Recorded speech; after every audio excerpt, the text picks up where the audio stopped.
talk really loud. Okay, I could hear. Okay. Although what happens is for people who are hearing impaired, Right. the amplification really helps. So for those of us who are hearing impaired. Testing.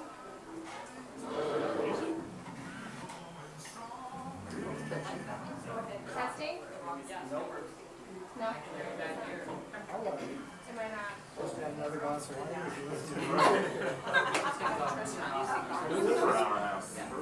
We can just go through it for half an hour. Y'all just talk really loud. Can you guys hear me over the music okay?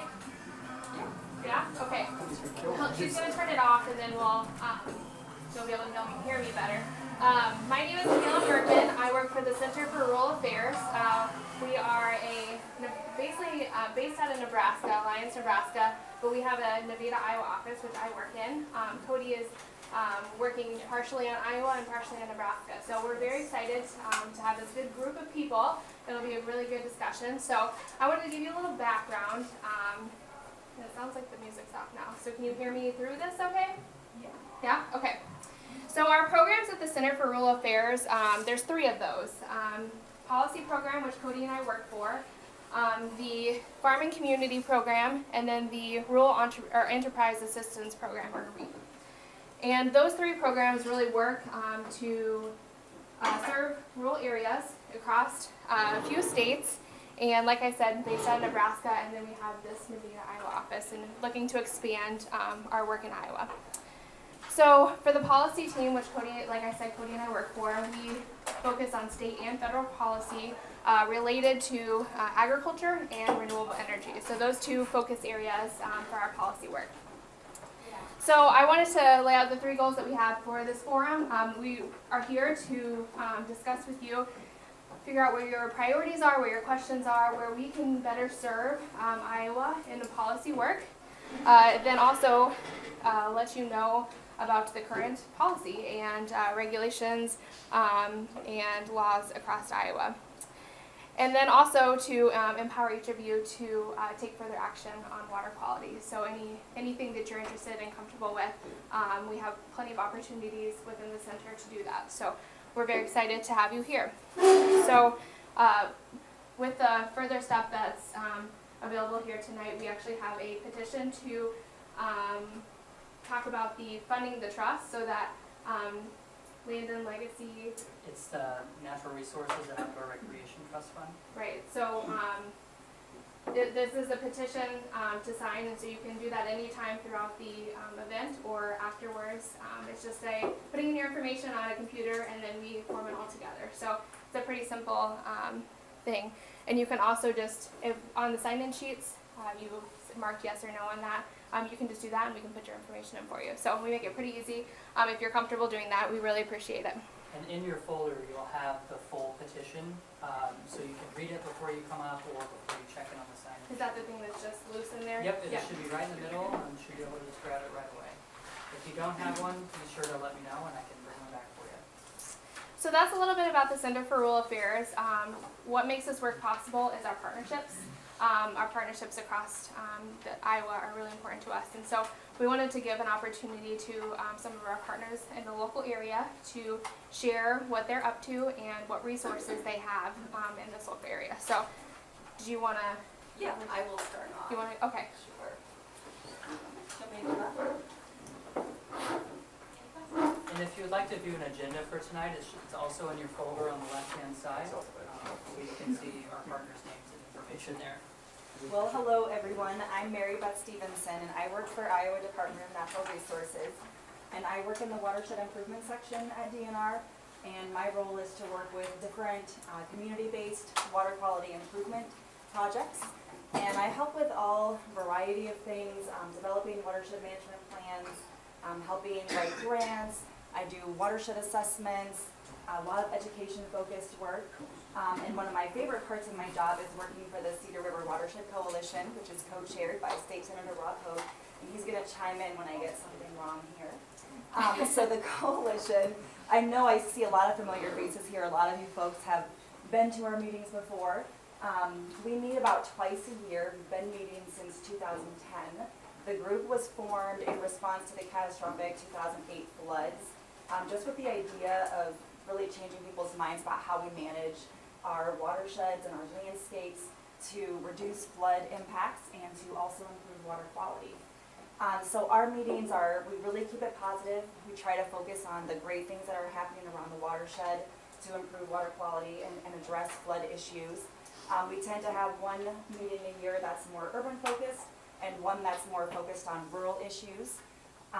So we get around the entire watershed. The watershed starts, by the way, all the way up in Minnesota, around Austin, Minnesota, and then out left to the Iowa River around Columbus Junction.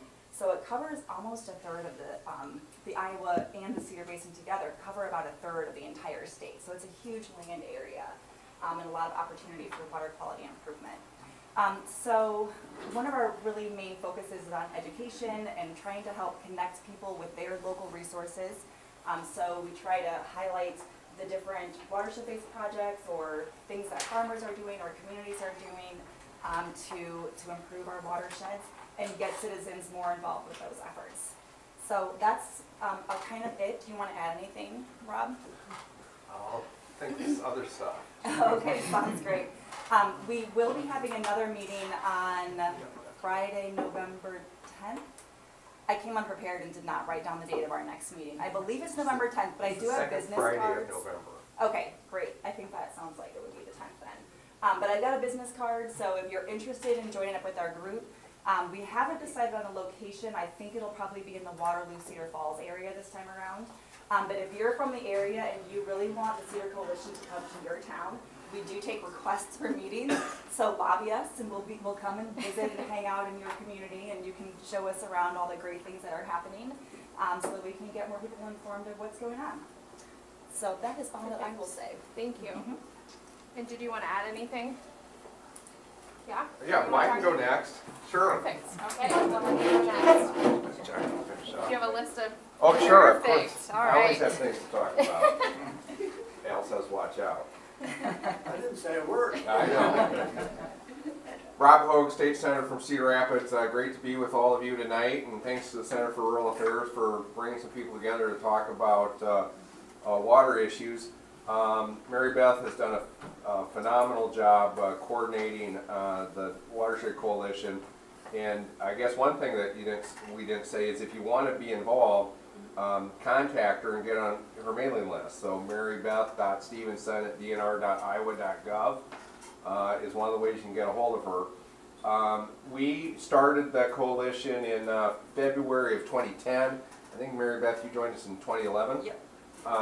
And it was this idea that after the flood of 2008, it was up to the citizens of the watershed to take ownership because we had to say never again to that level of flood damage. You can't say never again to a flood, but you can say never again to that level of flood damage. And then of course also we've got this extraordinary effort of dealing with water quality. So a couple thoughts on that.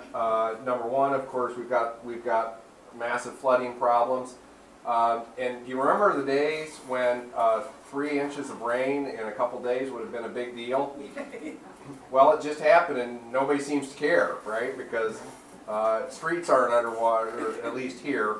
There were other places there. I saw there was some street and vehicle damage up north of us.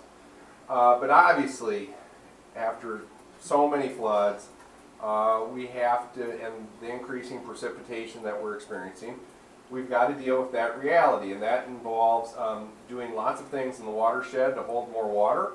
It involves safeguarding people and property downriver, and it requires active flood mitigation efforts. So that's a big deal, and of course water quality is a big deal. And so what's the problem? You got to know what the problem is. We've got over 700 impaired waterways in our state.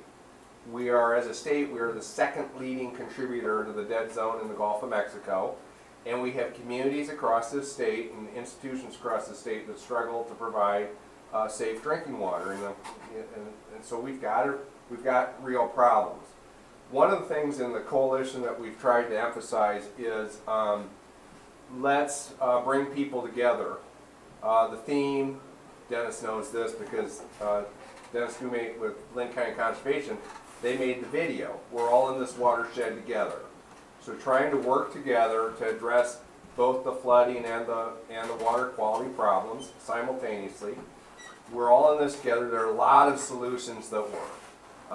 You know, whether it's urban solutions like pervious pavement, I've got a list here just to make sure I don't miss anything.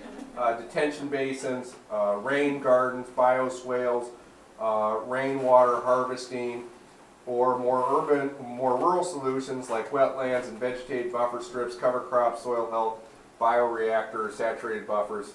There are others. But we have all these solutions that work, and what we need is more of them to happen. And so we had last year at our 10-year anniversary of the flood event, we had Mary Beth assembled a bunch of great information, only some of which I can remember. But you know, we've had 80 wetlands, more than 80 wetlands restored since the flood of 2008. Well, that's good, but we need 800 or maybe several thousand, right? So we've got to get more of the solutions implemented more broadly, and you do that through policy, and you do that through public participation. I will finish with this. We have tried to, so we meet twice a year. We had our last meeting was in Benton, our first meeting in Benton County. That was good. In late February, our next meeting, as Mary Beth indicated, will be in November. It's November 8th. I looked it up. Friday, November 8th. And we'd love to have you join us. And if you can't make it to the meetings, that's fine. If you get connected with Mary Beth and you see all the educational and sort of direct hands-on programs that we're trying to encourage, so that we can get more of this. Here's what I always come back to on this effort. I remember the night of June 12th, 2008, when at 11:30 p.m. I arrived at Mercy Medical Center in Cedar Rapids to help, and there were literally hundreds, if not thousands, of people at 11:30 p.m. at Mercy Medical Center in Cedar Rapids sandbagging. And I was sort of on the weenie side. That's a technical term.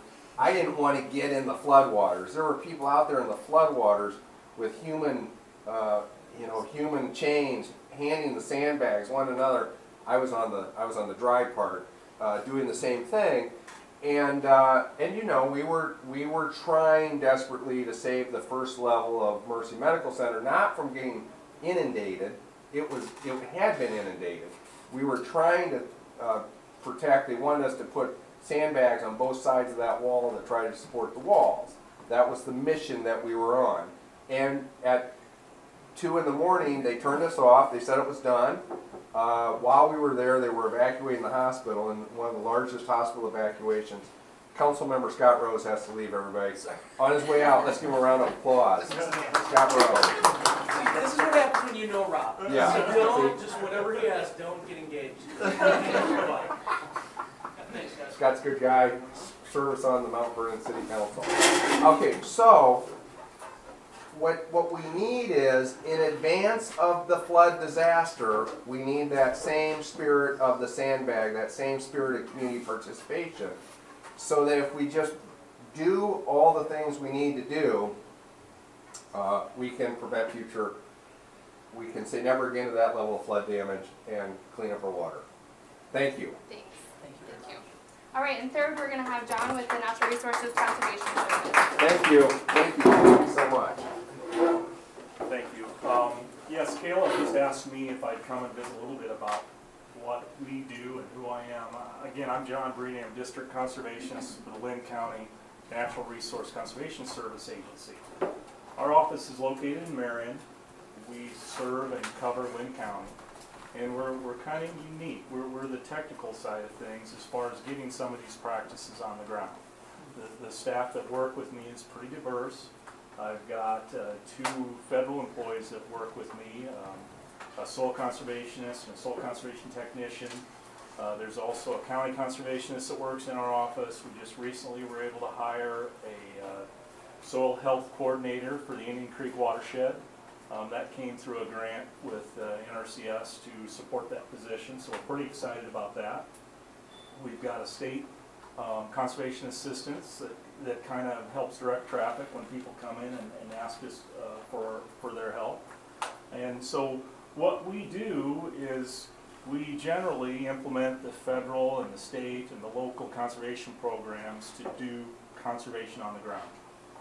Historically, we've worked a lot with the rural landowner, your typical conservation practices out on the crop field, your waterways, your buffer strips, your filter strips, but now we're getting into more of the water quality practices. We've got some exciting things going on the western side of the county. We've got a wetland that's going to go in, we've got a bioreactor going in, and a saturated buffer, all kind of in that same area that we've targeted. So we're getting a little bit more of those water quality practices that historically we maybe haven't been too involved with, so we're learning. But then we're also doing some things in the urban area. We've got access to some funds to do the pervious paving projects or a bioswale in some of the campus areas throughout the city. So again, just Kayla asked if I'd come and kind of share with you who we are and what we do. I'll be around all evening. If you got questions for me specifically, I'll be glad to answer them as best I can. Thank you. Yeah, and these partners will be around all night, so here to answer questions throughout the discussion. So I'm going to hand it off to Cody to introduce himself and to lead us into our discussion this evening. Yeah. I think I'll go ahead and introduce myself. My name is Cody Smith. I'm a policy writing assistant at the Center for Rural Affairs. Kayla and I have been working together pretty substantively in this forum. We just hosted one in Oakland, Iowa, in the southwest corner of the state. So we're happy to have the conversations in the communities that we serve. I think the message that we've seen a lot so far is getting community members involved in this discussion, and that's very much the angle that we're coming at this from, and we're really excited to be a part of that conversation and to be able to host it. As Kayla said, we have several ways for you to get involved, so please let us know if you'd like to sign a petition, if you'd like to get involved in other ways. And as Kayla said, we're going to transition sort of into our discussion now. If you're curious about some of the wording of the questions or anything, they're also on your agenda.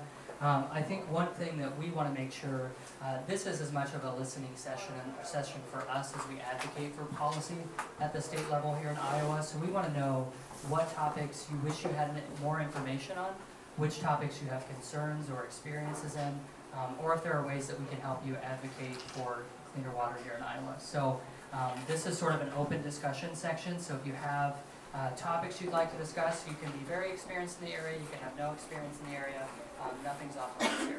Should I do our table? Yeah, if you want, we can go by table. If there's a topic that some of our partners would like to introduce as well, that's certainly something we can do. Are there any ideas for topics?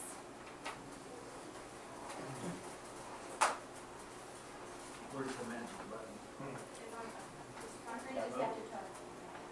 Okay. The question is to John, what is the cost of a bioreactor? And if you could tell us, for those of us that don't know a lot about it, what it is, please.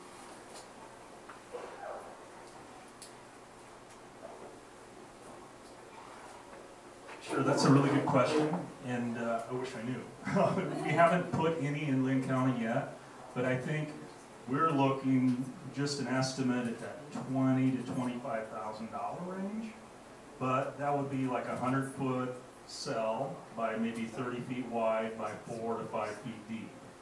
Now, I may be way off, but that's just kind of a general, the one we're starting right now, that's kind of our guesstimate right now. And once we get into it, I think we'll learn a lot more. Part of it depends a little bit on where's the source of the wood chips or the medium that you're going to put in it. Do we have a good place to get that at a reasonable cost? And then you can also make them, whether they have a liner or not, are they covered with soil or not? What's the scope, what's the drainage area coming into it? How much tiling difference do we have to make or make an adjustment? So there's quite a few variables. They're not real cheap, but it's something that we're trying to figure out, okay, is this cost effective to treat what we're trying to do or not? Thank you. John, if I can just answer that really quick. So when we visited the bioreactor with the coalition in Blackhawk County, my recollection, and this was a couple years ago, was about a $15,000 project. And for those who don't know what they are, I describe them as septic tanks for farm fields. So you're going to drain a farm area that may be tiled, and then you're going to run that water through a box that's filled with some sort of medium, like often wood chips, that will then hopefully reduce the nitrate coming out of that water. And the range of effectiveness is very effective to not so effective, so you know, sort of 20 to 70%, and it depends. So that's kind of the bioreactor. You're going to make some improvement. How big of an improvement's a question. Got to look at that. But the other thing I wanted to add on the bioreactor question was when I would, another state senator had a clean water summit in the fall of 2017. And one of the challenges described there was if we were to implement the 11, I mean, it was a very large number, like 100,000 bioreactors in the state. That is part of the overall comprehensive scheme to try to deal with water quality. Became a not enough wood product in the state to do that, right? So very significant challenge. But remember, with any challenge like that, there's also a lot of jobs created. And one of the things we don't talk about enough is the clean water jobs of the future if you make the investments. Because if you want to do bioreactors and have a lot of wood treatment, okay, you got to pay somebody to install it, build it, grow the material that goes in it, right? There's some maintenance work on it, and that's people working to help keep our waters clean. And there's cost share for them. There is cost share. There is cost share. Do you want to do it this conference now, or you just want to? Yeah. Okay, all right. I saw your hand first, and then we're going over here. I wonder if Rob, the first gentleman who spoke, can say how much cover crop could you plant for $15,000 to $25,000 over how long a period, and do bioreactors help the soil?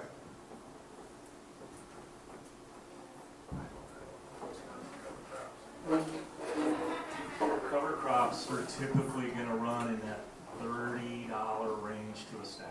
Per acre. Per acre, yes. Per year. Yes, that's correct. Per acre, per year. So if you're doing 100 acres, well, you know, do the math. That's $3,000 for 100 acres per year. And then it's a matter of also working with, okay, what are my costs for termination? How much do I do for my adjustment for my management? It's that learning curve thing, you know, getting people on board and getting an understanding of how these things work and how we can farm with them. But that's a very valid point, but that's also something that's becoming pretty popular. I mean, we're seeing more and more people give that a try. We've got cost share for that as well. So I don't think any one of these practices that we work with are going to be the silver bullet or the do-all, end-all, but I think they each have their place. There are certain spots that are a really good fit for a bioreactor or a saturated buffer, and then there's plenty of places that they won't fit at all. And so it's important to remember that. And but the cover crops, you know, that's a big thing that we're really trying to play. Can you just keep the microphone? I was wondering, could you repeat the size that you mentioned before?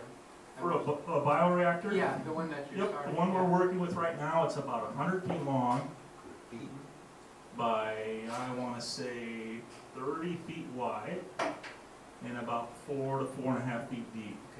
It's basically a chamber that's dug out, and then there's tile put in place, and the wood chips are put in place, and there's just kind of a pattern to slow that tile flow down, so the water that comes into there from the subsurface tile coming into it has a chance to sit there and basically let the wood chips do their thing before it exits.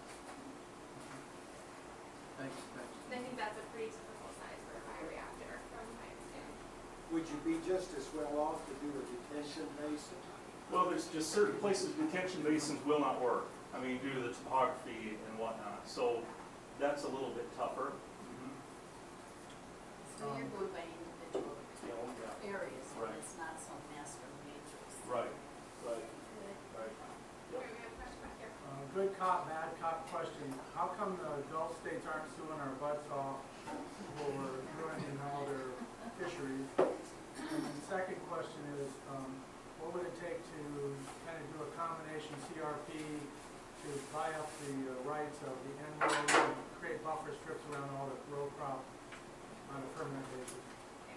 First question, Cody, can you answer up front? And Yeah. then the second question, John, if you know the answer to that.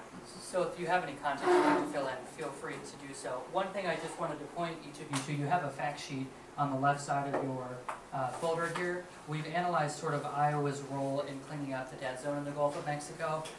We're a member of a 12-state coalition called the Hypoxia Task Force.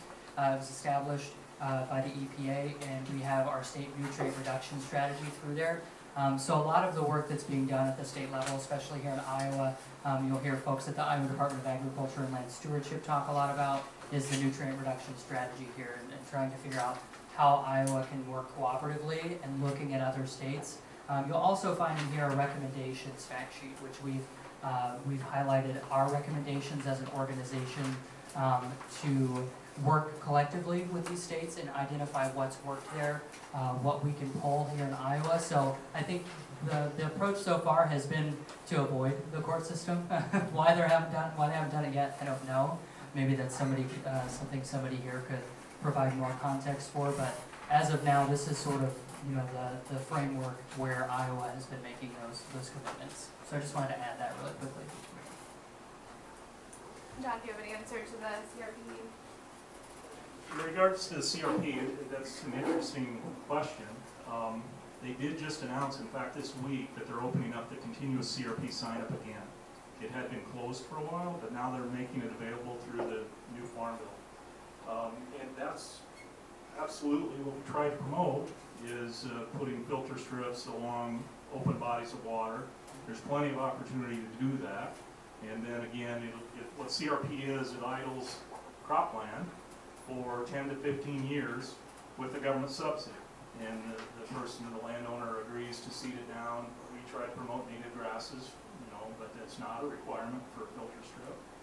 So now, an interesting side note, the Lynn Soil Water Conservation District, of who I support, and I'm their technical advisor, I guess you could say, they're trying to promote through their organization to look at the new law in Minnesota that is requiring the buffers and the seeding areas around the streams and the permanent water within Minnesota.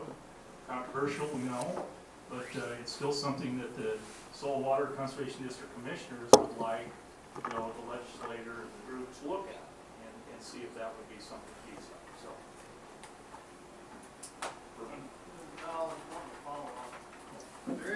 So that's the federal level program for CRP. Introduce yourself there. At the state, I think the state level of the legislature, there is a lot of pushback to support any programs that take any land out of agriculture production. I think so. That's a political, there's a political will there that has to be considered, I suppose, before any, especially public funds, can be used for a buffer program like that, even if you're just acquiring market value and all that. Other questions or discussion topics? Okay.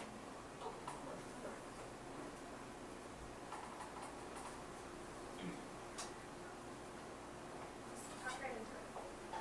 Well, this is probably more of an observation. I don't know if there'll be a question in here somewhere or not.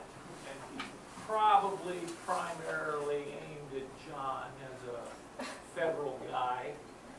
But driving around the countryside here in eastern Iowa, particularly this spring, I'm just sickened by all of the huge fields that look like they've just been worked up like a guy's garden.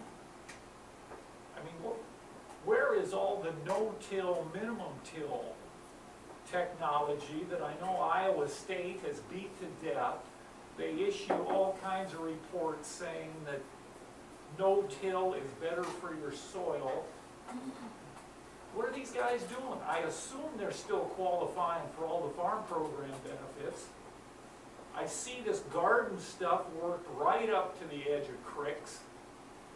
There's one that really makes me sick. Anybody that drives Highway 30 and crosses the Cedar River, there's about a 5-acre field down there. It would be on the southwest quadrant. It sits about 3 or 4 feet above the typical level of the Cedar River. This guy replants that with soybeans every year. It has been washed out multiple times per year even. And I assume this guy probably gets insurance payments for that. It's sickening. I about gag every time I drive around Eastern Iowa anymore. And you know, all of this bioreactor and saturated buffer, that's well and good, but it is a drop in the damn bucket compared to the hundreds of thousands of acres that are sitting out there that these guys think they need to turn into fine powder every year, not to mention the fall tillage that still seems to be rampant. I don't know. We're getting out lobbied by the frickin' Farm Bureau. I hope there's no, well, I hope there is a Farm Bureau guy in here. I'm sick of what they're trying to cram down your throat there, Rob, in Des Moines. They don't let anything get done. Thanks for letting me vent. Do you have any comment to that? Or? Yeah. Yeah. You don't have to. You know, it's hard to look at a specific case and really know the history and what's going on. And I don't, part of my programs aren't the insurance side of things or whatnot. But what we can do and what we are doing is working on education and trying to work with people in the soil health education arena and doing what we can to share with people, okay, it's okay to leave things on the surface. It's okay to farm no-till without that disturbance. It's okay to have green cover year-round if possible.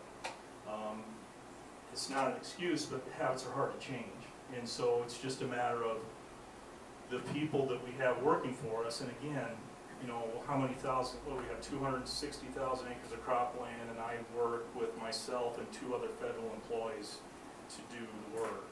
So, you know, we're not going to get to everybody, but we hope that we're getting to people and trying to get those leaders that message and maybe make some changes as we move through the system. So, I just want to add, I understand the frustration. Let me say a couple things about it. First of all, after the flood of 2008, this was one of the things that really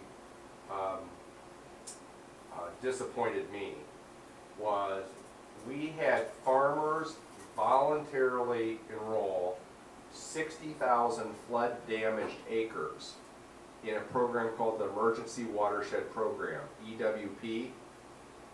By the end of 2008, out of that 60,000 acres, funding had been provided for 6,000 acres, 10%. Secretary Vilsack comes into office, they double that to 12,000 acres, but that meant 48,000 acres that had flooded, that farmers had voluntarily enrolled in this permanent conservation program.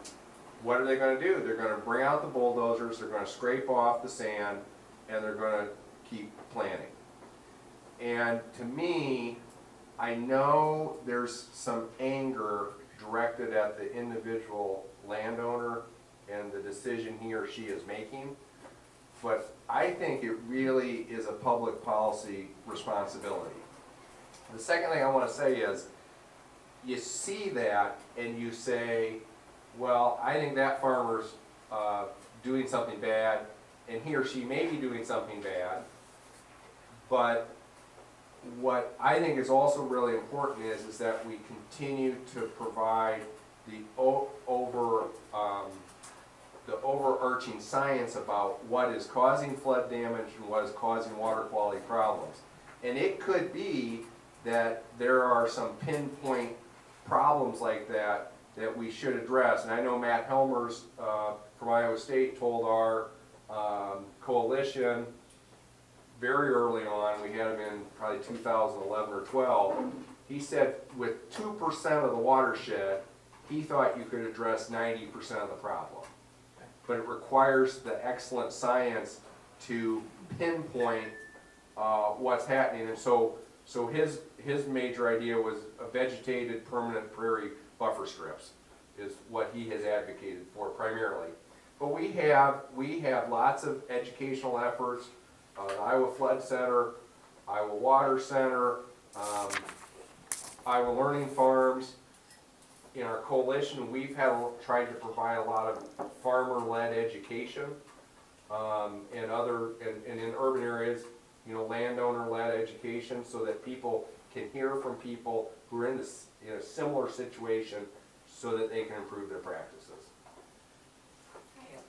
Well, that Minnesota program was mentioned earlier, the mandatory. It seemed to me that Governor Dayton was the primary mover and shaker behind that.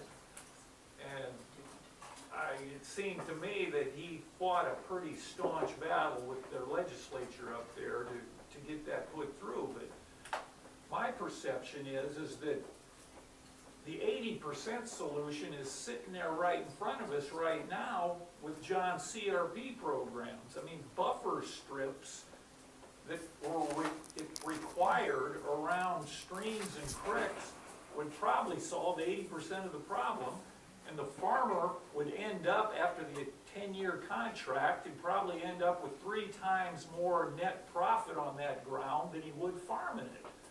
And that's what drives me nuts. These farmers are evidently so stinking stubborn, they don't want the damn government telling them what to do until it comes to subsidizing that damn insurance payment. And I mean, these guys could make $300 an acre with a 50-foot buffer strip around every creek. These guys haven't made $300 an acre in the last 10 years. Why can't we sell that? One thing that we've also seen out of Minnesota, which you'll find a reference to in some of the publications we've given, is they have a 10-year regulatory guarantee to farmers. So it's sort of more than a one-sided deal there. So farmers get something out of it, as well as other people downstream are getting improved water quality. So there's a 10-year, it's a farm certification program, which is something that we're recommending here in Iowa as well. And essentially what it would do is they would have to meet a certain amount of standards, and for 10 years they're guaranteed regulatory certainty.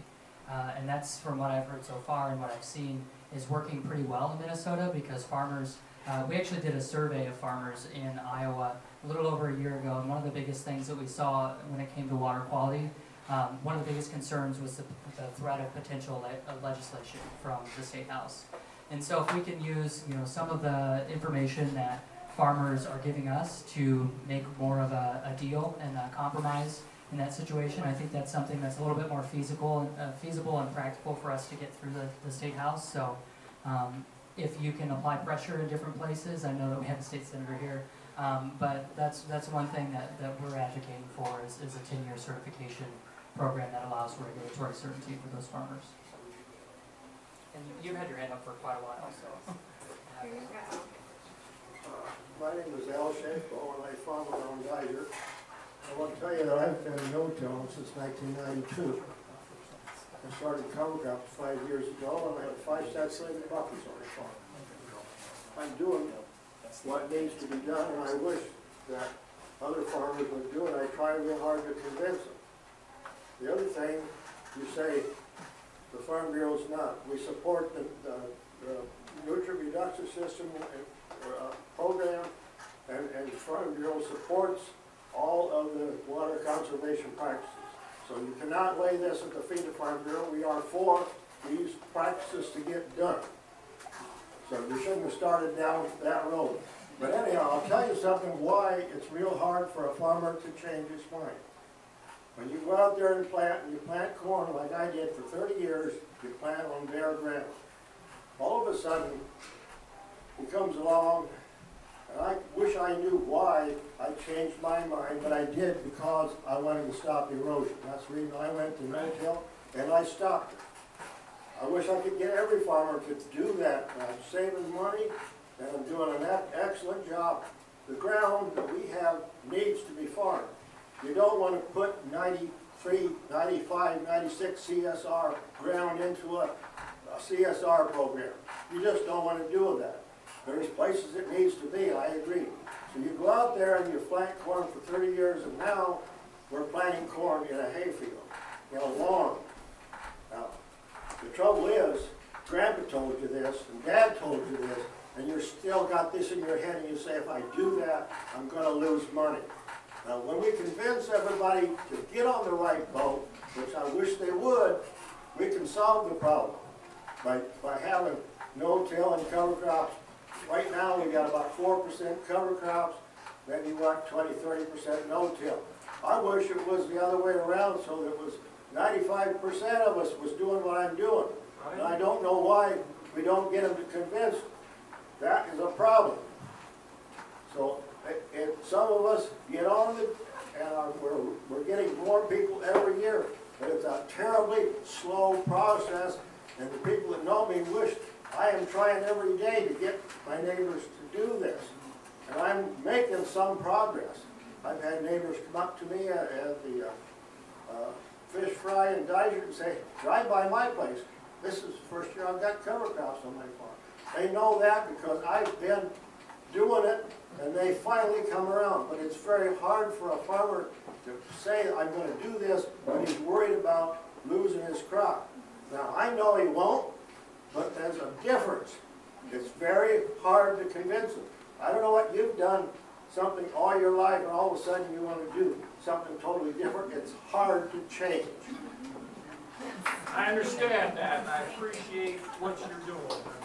I wish more of your Farm Bureau brethren would join in. Me too. So this is a great discussion, and I hate to break it up the large group discussion, but we wanted to spend some time at our tables discussing, we have talked about a lot of these, farm conservation practices, but there's, stormwater issues within communities. We have maybe drinking water questions, lots of other water quality topics. We'd love for you to spend some time, about 20 minutes with your table, discussing any of the resources you need or questions you have, and then we'll come back to the large group again. So you two in the back, can I have you come up here? We have some chairs up here too. If you want to join this group. So there is notepads in the center of your table. Everyone should have one. If you don't, let me know. And if anyone wants to take notes on the things that you want to bring back to the larger group, that would be great. Any questions? All right. And be sure to, if you can, as I said in the beginning, this is as much of a listening session. We want to know the resources and the information that you all need, that you feel like you need, and you can rely on our partners that we have. You can ask myself and ask Kayla questions. But we really just want to make sure that you're getting the information that you need to take action.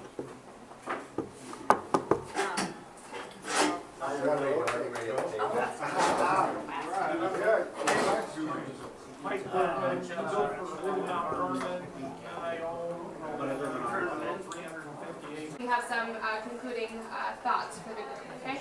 We'll start with this table. Any big thoughts here? You don't have to. There were a lot of big thoughts. Yeah. I mean, I think the divisiveness of the issue. Sorry. I mean, I guess in general terms, the divisiveness of the issue is concerning. Can you guys hear me? Okay. You gotta talk really close on that one. Yeah, it doesn't sound like it's really working.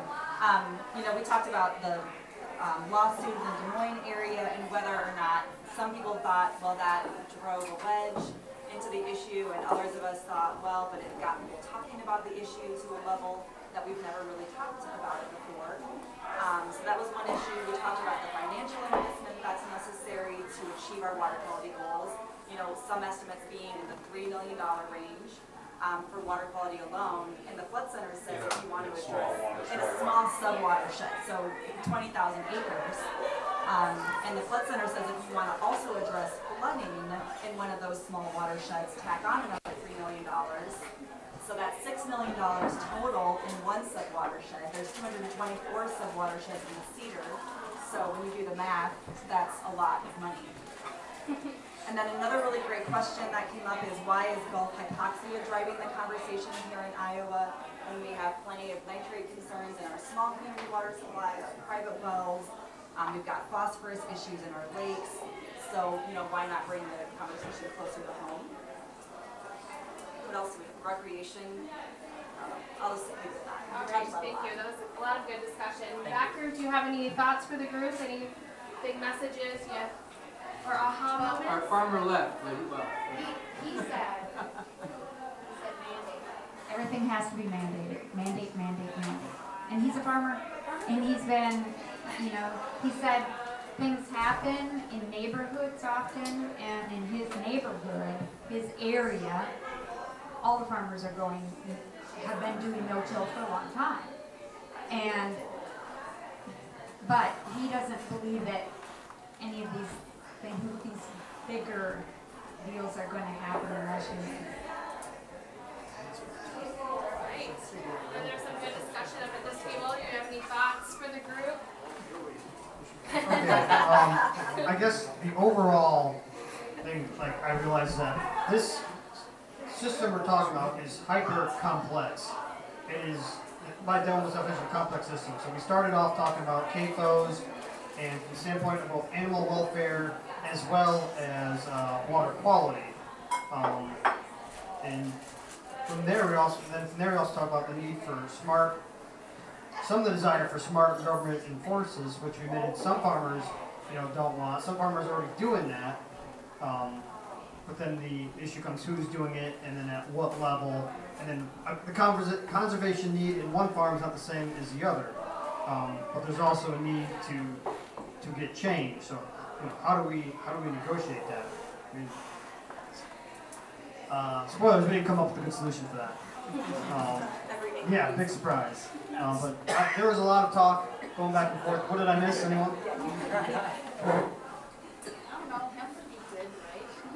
I was looking at that today to see what the impacts of hemp on soil health would be.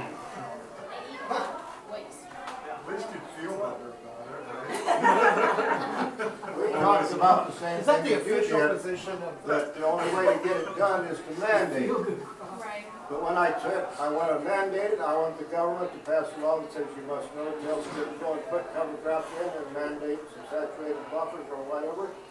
Then they said, no, the government's corrupt. We don't want the government to tell us what to do. So I can't get a consensus that you say, I want the government to have a iron fist, or no, I don't. So that's the only way you're going to get it 100% done. But we'll get it done slowly. But we was talking about enforcement. Nobody goes out and checks most of the fields whether they're in compliance with conservation. You don't have enough people to do that anyhow. If I come to your office and complain about Joe down the road, you will go look at him. That's the only time you will go look at him. But you don't have enough people to. So if you want to make government enforcement, get 10 more people in your office and that's the way to enforce it. You'd have to do it that way. But I don't want that done. I still want to have it done by each farmer saying, I want to do it. And once they do it, they'll want to do more. All right. That was a lot of great discussion. So we have some final thoughts for you in the last 10 minutes. And Cody's going to share that with you. So I have just a couple things. I know we're running a little low on time, so I'll keep it brief. I just want to point out that we've handed you a folder with a lot of information in it. If you want to learn more, please be sure to read through those. We also have the full report, which these fact sheets are coming out of. There's a few copies over there on the table. It's called Flowing Forward is the title of it. There's, I believe, 4 copies over there, but you can find that on our website at cfra.org. You've also got a link on the bottom of your agenda under where it says, do you want to do more? I wanted to once again reiterate the importance of hearing all of your voices for us. We do a lot of work in this space, and there are so many opinions in this space that it's hard to build consensus. But each time that we hear from each of you, it gives us a new idea. I know I've taken a lot out of tonight, and I really want each of you to feel like you can share those ideas with us, whatever they are, whether they were popular tonight or not. We are willing to engage with you and also help you elevate your voice to the people that make the decisions in this area. We've, as we said at the beginning, built in a number of actions to the forum. If you're interested in trying to secure some more funding, through the Natural Resources and Outdoor Recreation Trust Fund. Just to reiterate, it passed with 63% support almost a decade ago, and a recent Des Moines Register poll has it at 65. So the support it's growing, it's withstanding, and there's also on your petition that you have printed out and here on this page, which you can fill right out directly, it shows a little bit about what the fund would do. So I wanted to reiterate those things, and if you're looking for a couple of takeaway items for tonight about what the Center for Rural Affairs does, we want to work with each of you to improve water quality in the state, and we want you each to know and have the information that you can inform the public dialogue. There are specific things like funding the trust, and then also the 1985 State Water Plan was the last comprehensive analysis of Iowa's state water resources. So I think we can all agree establishing a baseline for action is a good point to start. And once again, I just want to say thank you for coming. I know Kayla's probably going to wrap us up a little bit. We do also work on Farm Bill conservation programs, so we are advocating on that front as well. We have 2 federal working lands staff people that work on CSP, CRP, some of the programs that have come up tonight. A number of resources on our webpage. And we also, as was mentioned, we advocate for NRCS technical assistance funding. So we want to make sure that we have more people out on the ground. We want to make sure that they're evaluating the practices that are being put in and assisting farmers where they can. So I won't bother you anymore. Just wanted to give a last shout out on your agenda, that bottom link into this petition. You can find on that link an email that's pretty much just pre-drafted. You can edit as you see fit. It'll fill in your state representative and state senator's information, and you just have to hit send. So I know that we got lucky with Senator Hope being here tonight, but feel free to visit that. And you have my business card in the folder. Kayla has her business cards out, I believe. So please don't hesitate to reach out. And once again, thank you so much for coming tonight. We really appreciate it. Yes, I think that was pretty much wrapping up our final comments. For the petition that he's talking about, again, you can just sign up by your name. On the right-hand side, there's 4 questions. What would you be interested in doing? You just put a yes or a check mark in that box. We will fill it out for you. We have all of your information from the sign-in sheet, so you don't have to come up to the computer and do it. So very easy to do. We really appreciate the support. We need to, build some pressure on putting funding into that trust. So, any final thoughts from the group? Yes. How's the formula protection on that happening? Is it working out? What do you mean? The formula for the trust. I know that was going to be monkeying around with, but did they get that secured? So, as far as I know, there's been no changes in it. Is that right? And so, it hasn't been changed yet. Okay, I didn't think so. And when it was approved on 3/8 cent sales tax increase. Yeah, I know that. And so, what we're advocating is exactly that. Right. Because the voters spoke a long time ago, before I was even a resident of Iowa. Right. And we want to make sure that taxpayer money is invested where it should be. Question on the trust, is that safe from government interference as far as access? So essentially, and Senator Hope, please feel free to jump in. Essentially, the trust was a ballot initiative that was approved by voters as a constitutional amendment, and so it created this fund. The problem is the legislature has the authority and the duty to provide funds to it.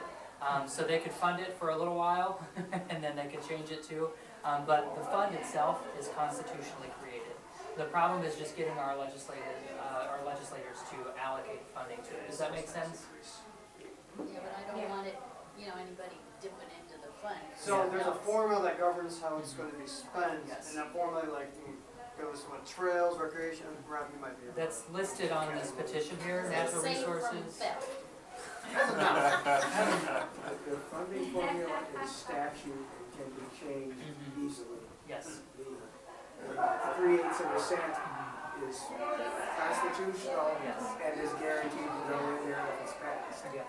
So what he was just saying is that have anybody say it will never be taken or anybody take it. If you think that the government is doing that now, they'll do it then too. So if your opinion is they're going to take and do bad things with it, they still will. There's no way to stop that. But I don't believe that.